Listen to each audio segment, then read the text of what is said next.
सदगुरु महाराज की जय। थोड़ा सा आवाज़ को बढ़िया करिए जरा सा।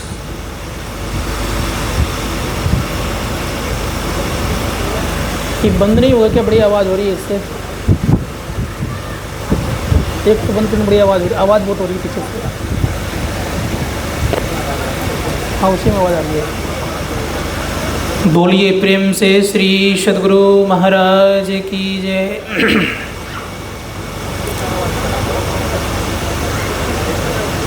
ब्रह्मानंदं परम सुखदं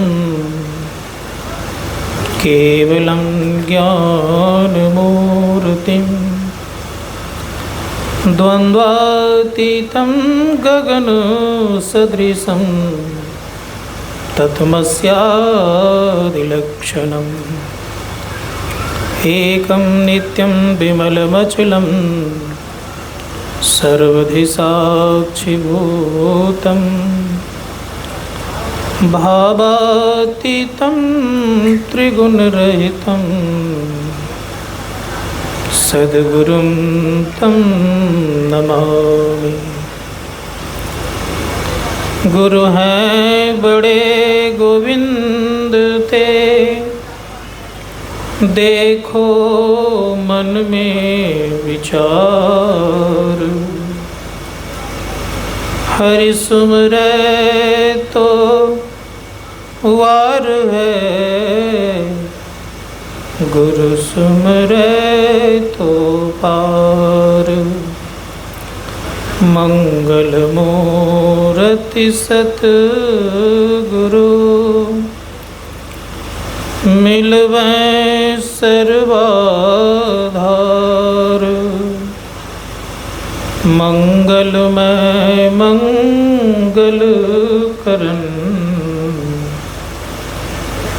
बिनवा बारंबार। धन्य धन्य सतगुरु सुखदा, महिमा कही न जाए। जो कछु कहूँ तुम्हारी कृपा, मोते कछु न बसाए। एक बार बुलंद आवाज जयकार करें। बोलिए प्रेम से श्री सदगुरु। इतनी कम आवाज़ है कि लगता है बाजार तक भी नहीं पहुंचा होगा, बाजार भी जाना मुश्किल हो गया होगा। इतना ज़ोरों से आवाज़ करें, जयकारा करें, जिससे कि मन वाणी पवित्र तो हो ही, साथ ही साथ बाजार के लोगों को सुनाई पड़े कि वहाँ कुछ हो रहा है।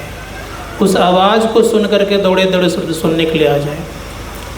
बोलिए प्रेम से श्री सदगुरु महाराज की जय। बस एक चवन्नी कम रह गया, एक बार और लगा दीजिए। बोलिए प्रेम से श्री सदगुरु महाराज की जय। एक व्यक्ति की इतने आवाज, सब मिलेंगे तो कितनी आवाज हो जाएगी। विश्व ब्रह्मांड के नायक, सर्वक्षण अस्मरणीय संत सदगुरु महर्षि में परमहंस जी महाराज के गुलपाद पद्म में नमन। महाप्राज्ञ संत सदगुरु महर्षि परमहंस जी महाराज के गुलपाद पद्म में नमन। इस मंच पर उपस्थित परम पूज्य स्वामी गंगाधर जी महाराज एवं पूज्य स्वामी नरेशानंद जी महाराज, समस्त साधु महात्मागण, समवेत समादरणीय सज्जनवृंद, आदरणीय माताओं तथा भक्तिमती बहनों, सबों को मेरा बारंबार नमन। हम लोग संतमत सत्संग में उपस्थित हैं। संतमत शब्द कहने से पता चल गया होगा कि संतों का मत को संतमत कहते हैं। मत कहते हैं विचार को। संतों का जो विचार होता है उसे हम मत कहते हैं। विचारणीय विषय यह है कि संत किसको कहते हैं। गोस्वामी जी महाराज कहते हैं कि संत का कोई वेशभूषा होता नहीं है। संत अंतर की साधना की प्रकाष्ठा पर पहुँचे हुए, अर्थात परमपिता परमात्मा को साक्षात्कार किए हुए महापुरुषों को संत कहते हैं। गोस्वामी जी महाराज कहते हैं, खट विकार जित अनग अकामा, अचल अकिंचन सुच सुख धामा, अमित बोध अनिमित भोगी, सत्य सार कवि कोविद जोगी। जिस व्यक्ति को खटविकार कभी बदनाम नहीं कर सके उसे हम संत कहते हैं। खटविकार जित अनग, उसको पाप छू नहीं सकता। अकामा, उनके अंदर में कोई भी कामना नहीं।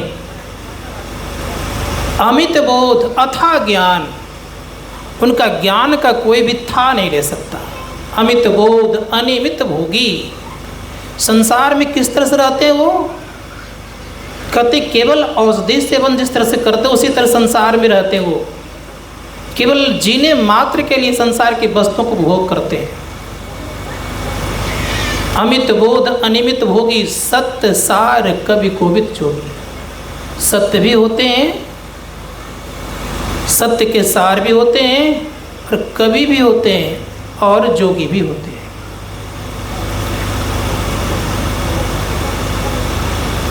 जिस प्रकार से महाभारत का मुख्य होता है गीता, उसी प्रकार से वेद का मुख्य होता है उपनिषद। उपनिषद में संत किनको कहा गया है? तो उपनिषद में कहा गया कि विद्यते हृदय ग्रंथिस्य च छिद्यन्ते सर्व संशया छियन्ते चास्य कर्माणि तस्मिन् दृष्टि परावरे।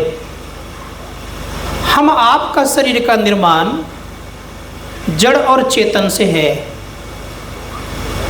जड़ कहते हैं अज्ञानता को, और चेतन जिसमें चेतना हो अर्थात ज्ञान को।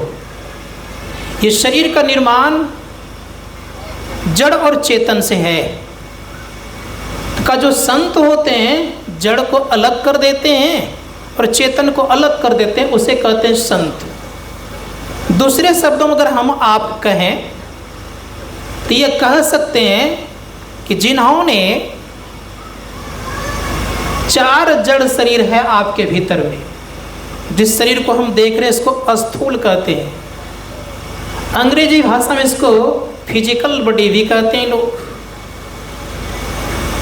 इसके अंदर में सूक्ष्म शरीर होता है, इसको सेप्टल बॉडी बोलते हैं। इसके भीतर में एक शरीर होता है, इसको कारण बोलते, इसको कॉजल बॉडी बोलते हैं। और उसके बाद होता है सुप्रा कॉज, इसको महाकारण कहते हैं। तब होता है कॉन्शस बॉडी। संत महात्मा गण कहते हैं कि इन 4 शरीर को जड़ कहा गया, नॉन कॉन्शस बॉडी कहा गया। का इसके परे जो होता है वो कॉन्शस बॉडी, उसको कहते हैं चेतन शरीर। जो व्यक्ति जड़ और चेतन दोनों को अलग कर देता है उसे हम संत कहते हैं। महर्षि में परमहंस जी महाराज के शब्दों में, महर्षि में परमहंस जी महाराज कहते हैं शांति स्थिरता निश्चलता को जो प्राप्त कर लेते हैं उसे हम संत कहते हैं। दूसरे शब्दों में कहा गया कि शांति स्वरूप सर्वेश्वर जानो, शब्दातीत कई संत बखानो। शांति स्वरूप कौन होते हैं? तो कहा सर्वेश्वर परमात्मा होते हैं। का जो उनको जान जाते हैं उन्हें हम संत कहते हैं। जानना 2 तरह से होता है, एक होता है परोक्ष रूप से और दूसरा अपरोक्ष रूप में। परोक्ष ज्ञान क्या होता है? अप्रत्यक्ष है। और अपरोक्ष ज्ञान क्या है? प्रत्यक्ष ज्ञान है। तो धर्मशास्त्रकार कहते हैं कि जो प्रत्यक्ष ज्ञान के द्वारा जान जाता है, तो प्रत्यक्ष ज्ञान किसको होता है? शास्त्रकार कहते हैं प्रत्यक्ष ज्ञान शरीर को नहीं होता है, आत्मा को होता है। तो आत्मा के द्वारा जो संत को जान ले अर्थात परमात्मा को जान लेते हैं वही संत कहलाते हैं। संत शिरोमणि गोस्वामी तुलसीदास जी महाराज कहते हैं कि संत और भगवंत में कोई अंतर नहीं होता है। गोस्वामी जी महाराज कहते हैं कि संत भगवंत अंतर निरंतर नहीं। किमपि मति विमल का दास तुलसी, संतों और भगवंतों को अंतर होता नहीं है। लेकिन भगवान श्री राम भी कुछ कहते हैं संतों के संबंध में। भगवान श्री राम ने कहा, सातम समोहि मैं जग देखा, मोते अधिक संत करी लेखा, मुझसे भी अधिक संत को जानो। लेकिन राम के जो भक्त थे, जो राम को मानने वाले थे, उन्होंने कहा कि भगवान अपने को बड़ा कैसे कहते, इसीलिए संत को विशेष कह दिए। लेकिन वहीं पर एक महापुरुष का अवतरण हुआ, उनका नाम संत पलटूदास जी महाराज हुआ। उन्होंने जो कहा है, उन्होंने कहा कि सबसे बड़े हैं संत, दूजा नाम है जी, तीजा 10 अवतार, तिन्हें प्रणाम है जी, ब्रह्मा विष्णु में सकल अवतार है जी, हारे पलटू सबके ऊपर संत मुकुट सरदार है जी। कहा सबसे बड़े होते हैं संत। इसलिए भगवान श्री राम ने कहा कि भक्ति की जो शुरुआत की जाती है वह कहाँ से, तो भगवान श्री राम कहते हैं कि संतों के संग से। इसीलिए भगवान श्री राम गंधर्वों को उपदेश दे करके सीता की खोज करते करते माँ शबरी के आश्रम पहुँचे। माँ शबरी के संबंध में हमारे गुरु महाराज 3 जन्मों की कथा कहा करते थे। संक्षेप में केवल रख रहा हूँ आपके समक्ष, क्योंकि संत मत का जो सत्संग होता है ये बड़ा समय अनुकूल होता है, समय को देख करके होता है, इसीलिए संक्षेप में रखने जा रहा हूँ। कहा गया है कि माँ शबरी पूर्व जन्म में एक खिखिरनी थी।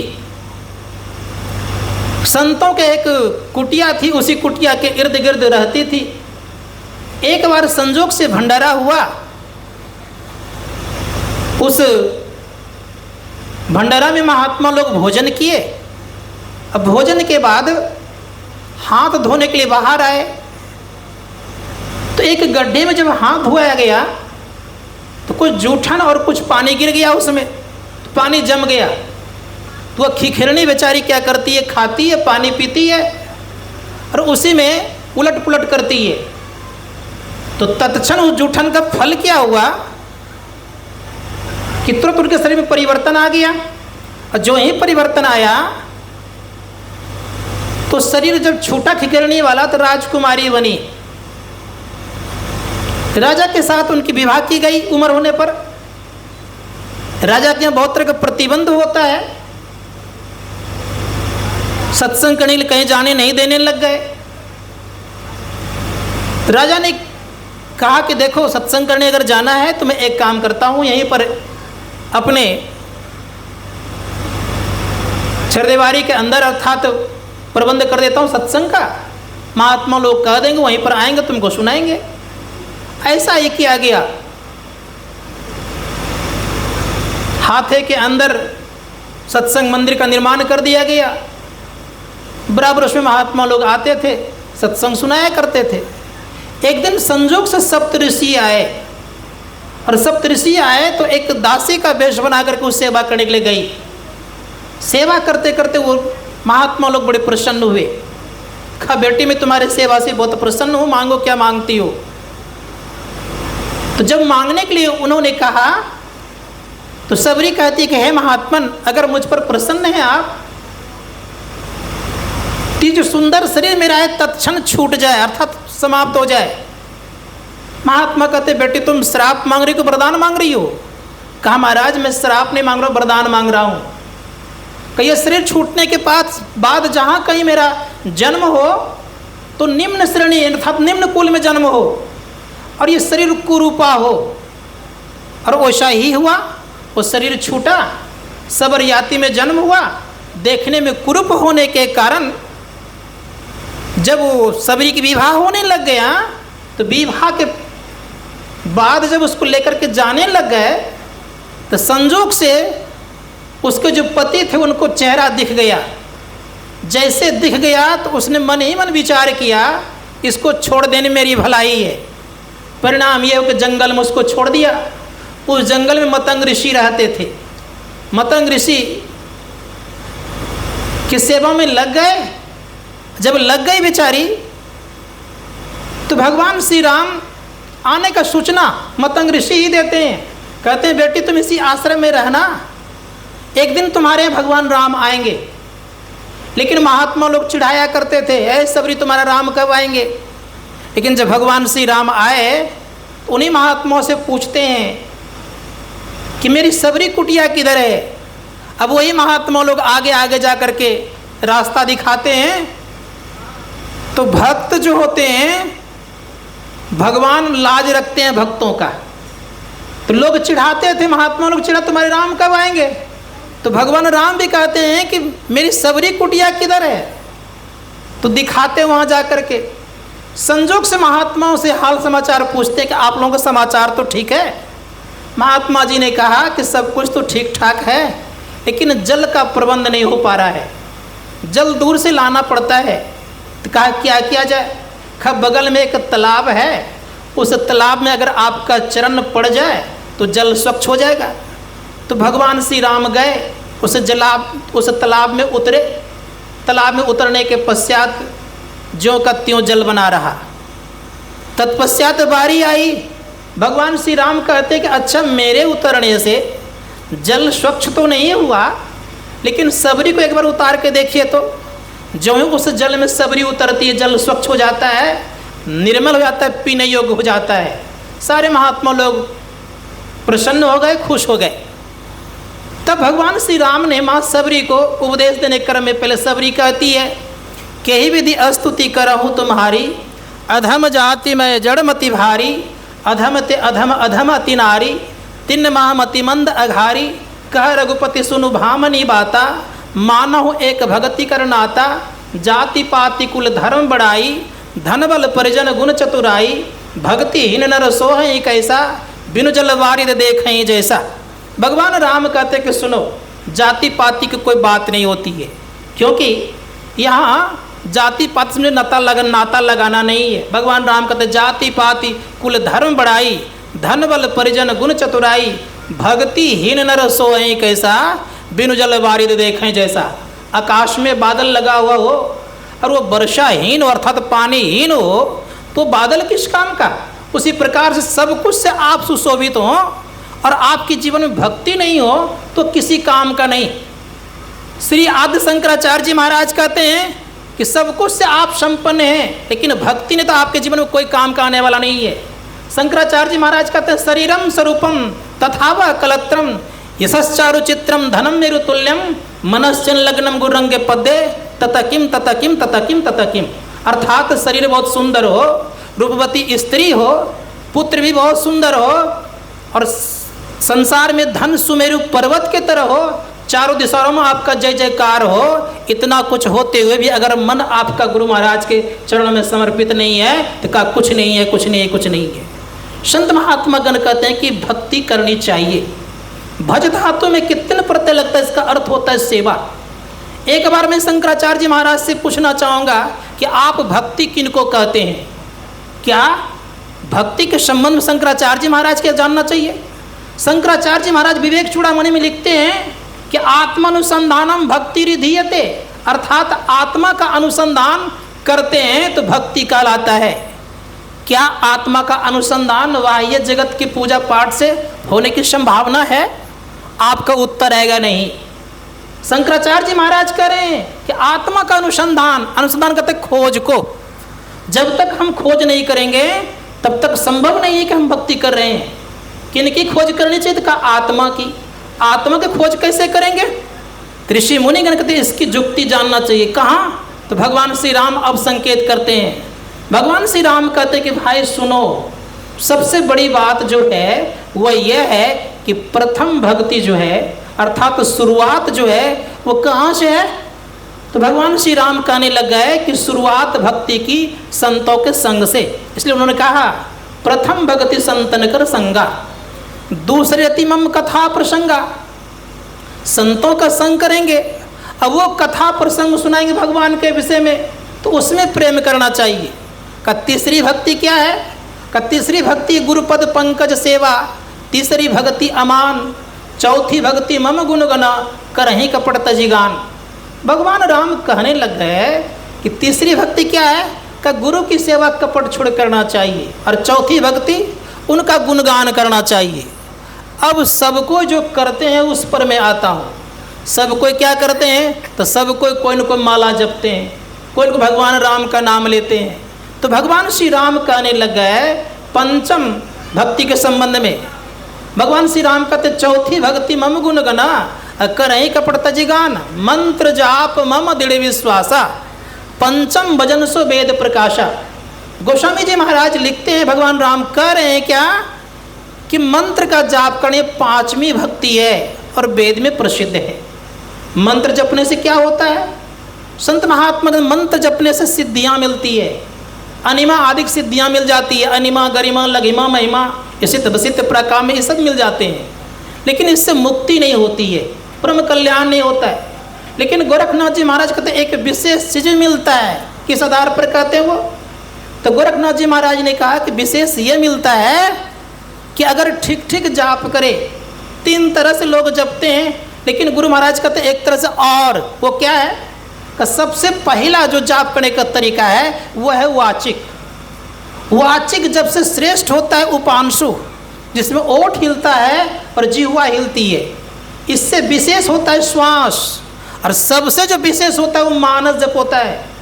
श्वास के संबंध में बड़े प्रेम से गोरखनाथ जी महाराज कहते हैं। गोरखनाथ जी महाराज को साधारण महापुरुष नहीं थे, हम लोग को कहानी पता होनी चाहिए। महायोगी गोरखनाथ जी महाराज एक बार माँ काली के क्षेत्र में उतर गए थे। माँ काली ने कहा मेरे क्षेत्र में जो उतर जाते हैं उनको बलि देनी पड़ती है। गोरखनाथ जी महाराज कहते हैं कि मैं बलि देने को तैयार नहीं हूँ। कहा तब युद्ध हो जाए, और माँ काली और गोरखनाथ में युद्ध होने लग गया। युद्ध होते होते इतना जान ली, इतना युद्ध हो गया भयंकर कि माँ काली हार गई। और जब हार गई तो एक मधुमक्खी कीड़ा अर्थात कीड़ा बनकर उनके शरीर में प्रवेश कर गई, और शरीर में प्रवेश करके फेफड़े को काटने लग गई। और जब काटने लग गई तो परिणाम ये हुआ कि गोरखनाथ जी सब दिशाओं को बंद कर दिए और अंदर में योगा अग्नि को प्रज्वलित कर दिए। और योगा अग्नि जब माँ काली जलने लग गई तब प्रार्थना करती है कि हे गोरखनाथ जी महाराज मुझे बाहर करो। और जब बाहर कर दिए तब क्षमा मांग करके कहती कि अब मैं कभी गलती नहीं करूँगी। तो मैं उधर जाना नहीं चाहता, इतना कहूँगा कि मंत्र जाप करना चाहिए। गोरखनाथ जी महाराज कहते हैं कि मंत्र जाप करने का जो तरीका है वो अब बता रहे हैं। उन्होंने कहा 600 सहस्त्र 2100 जाप अनहद उपजे आपे आप।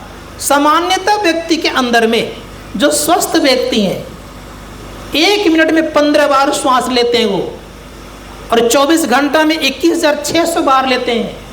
प्रत्येक श्वास पर अगर जप किया जाए तो कहा गया है कि प्रत्येक श्वास पर जप जो करते हैं का उसके अंदर में अनहद शब्द प्रकट हो जाता है। उस अनहद शब्दों को जो सुनते हैं तो एक न एक दिन बेड़ा पार लगता है। तो भगवान राम कह रहे हैं कि मंत्र जपना चाहिए। मंत्र जाप से बहुत लाभ होता है। कहा किस तरह जपें? कहा मन ही मन जपिए, ये सबसे श्रेष्ठ जाप करने का तरीका है। कितना लाभ है? बृहदारण्यक उपनिषद में कहा गया है कि अगर कोई व्यक्ति उपांशु जप अर्थात वाचिक जप और उपांशु जप और श्वास जप, इन तीनों जप को मिला करके कोई जप करे और मंत्र मानस जप एक बार करे तो सब बराबर हो जाता है। उदाहरण रूप में उन्होंने दिया है कि वाचिक जब 1,00,000 बार जाप करेगा और मानस जब एक बार करेगा तो दोनों बराबर हो जाएगा। इतनी ताकत मानस जप में कि धर्मशास्त्रकार कहते हैं कि मानस जप एक प्रकार का ध्यान है। संत महात्मा गण कहते कि जो मानस जप करते तो कहाँ देखते हुए करें? तो कब प्रत्येक व्यक्ति अंधकार में रहते हैं। अंधकार में रह करके अर्थात अंधकार को दृष्टि से देखते हुए जब मंत्र जाप करते हैं तो महायोगी गोरखनाथ जी महाराज और अन्य संत महात्मा गण कुल साहब कहते हैं कि उनके अंदर में प्रभु परमात्मा का अर्थात मूर्त सगुण साकार रूप में दर्शन होता है। क्या? जिनको पुकारते हैं वो अर्थात इष्ट का दर्शन होता है। और इष्ट के दर्शन के संबंध में प्रातःकाल सत्संग में आप सुन रहे थे कि जिनको इष्ट का दर्शन होता है उनका बहुत काम बन जाता है। क्या क्या बनता है? तो गोरखनाथ जी महाराज तो इष्ट के संबंध बहुत कुछ कहा है उन्होंने दूसरे पुस्तक में, लेकिन मैं एक बात बताना चाहूँगा, इस संसार में गुरु नानक देव जी महाराज हुए। गुरु नानक जी महाराज ने कहा कि जो कोई गुरु की मूर्ति को अंदर में बसा के रखते हैं तो उसके अंदर में जो इच्छा होती है सब पूर्ति होती है। गुरु की मूर्ति मन में बसाऊं, जो इच्छा सोई फल पाऊं, उनकी इच्छाओं की पूर्ति होती है। इसलिए संतों ने कहा मंत्र जाप करना चाहिए। लेकिन अब जो विशेष भक्ति संत मत का है वो क्या है? तो धर्मशास्त्र कार्य करता वो संत मत का विशेष भक्ति है दृष्टि योग और नादानुसंधान। इसके संबंध में थोड़ा सा मैं बोल करके बंद करूंगा अपनी वाणी को। संत महात्मा गण का इनको भिन्न भिन्न नाम दिया गया है। दृष्टि योग को भगवान महावीर ने प्रेक्षा ध्यान कहा, भगवान बुद्ध ने विपश्यना कहा, इस्लाम धर्म में सगले नसीरा कहा गया और ईसाई धर्म में उसको डिवाइन लाइट अर्थात एक पॉइंटनेस की बात कही गई। संत महात्मा गण इसको तो इस तरह से कही गई। अब थोड़ा सा आगे हम बढ़ते हैं शब्द साधना के विषय में, इसको नादानुसंधान क्रिया कहते हैं। उसके संबंध में एक लात्सो हो गए तो उन्होंने ताओ शब्द का प्रयोग किया। जापान में जैन मुनि ने उसको जो कहा उन्होंने कहा कि वो क्या है, कहा the sound one hand clapping अर्थात एक हाथ की आवाज है वो। और किसने क्या कहा? संत कबीर साहब ने उसको कहा कि सबसे प्रारंभ का शब्द है, उसी को राम नाम कहा, सत्य नाम कहा, ओम कहा, अस्फोट कहा, उद्गित कहा, प्रणव ध्वनि कहा, का वो जिह्वा पर आने योग्य नहीं है। इसलिए हम लोगों को प्रयास करना चाहिए कि ये दो तरह की साधना संत मत में है। क्यों है दो तरह की साधना? अर्थात प्रकाश और शब्द वाली साधना। ये दोनों की आवश्यकता क्या है? तो संत महात्मा इन दोनों की आवश्यकता इसलिए है कि संसार का कार्य भी प्रकाश और शब्द से चलता है, भीतर का कार्य प्रकाश और शब्द से चलता है। इसलिए धर्मशास्त्र कार्य कहते हैं जो प्रकाश और शब्द का सहारा लेता है वही एक न एक दिन परमपिता परमात्मा को प्राप्त करके सारे दुखों का अंत करता है। तो भगवान श्री राम कहते हैं कि छठदम शील विरति बहुकर्मा निरंतर सज्जन धर्मा। सज्जनों का धर्म है क्या करने का इंद्रियों का दमन करना। और सात्विक भक्ति क्या है? का सातम समय मय जग देखा मोते अधिक संत कर लेखा। अर्थात समता प्राप्त कब होगी? तो कहा जब आप सम की साधना करेंगे तब समता प्राप्त होगी। सम की साधना किसको कहते हैं? कहा जो अंदर में शब्द को सुनते हैं, जो शब्द को सुनते हैं तो मन उनके वश होते हैं। इसलिए कहा शब्द खोजी मन वश करे, सहज योग है यही, ये तो सत्य सार है, ये तो झूठी नहीं। कहा कि यही सत्य सार है। और हमारे गुरु माई उसी शब्द के संबंध में कहा सत्य शब्द धर कर चल मिलन आवरण सारे पार में। सारे आवरणों को पार जाने का सबसे अच्छा उपाय है, इसलिए उस उपाय को करने का प्रयास करना चाहिए। प्रत्येक मानव के भीतर में तीन प्रकार के पर्दे हैं, अंधकार, प्रकाश और शब्द। इन तीनों पर्दों को जो पार कर जाता है वही परमपिता परमात्मा से एक में एक करके सारे दुखों का अंत करता है। गोस्वामी जी महाराज कहते हैं आठम जथा लाभ संतोषा सपनहु नहीं देखें परदोषा। फिर दूसरे को दोष नहीं देख सकते। अब परिणाम स्वरूप क्या होता है मैं बता दूं संक्षेप में। वो कहाँ चले जाते हैं? तो बड़े प्रेम से कहा गया है कि जो गति जोगियों को दुर्लभ होता है सो गति सबरी माँ को सुलभ हो गया था।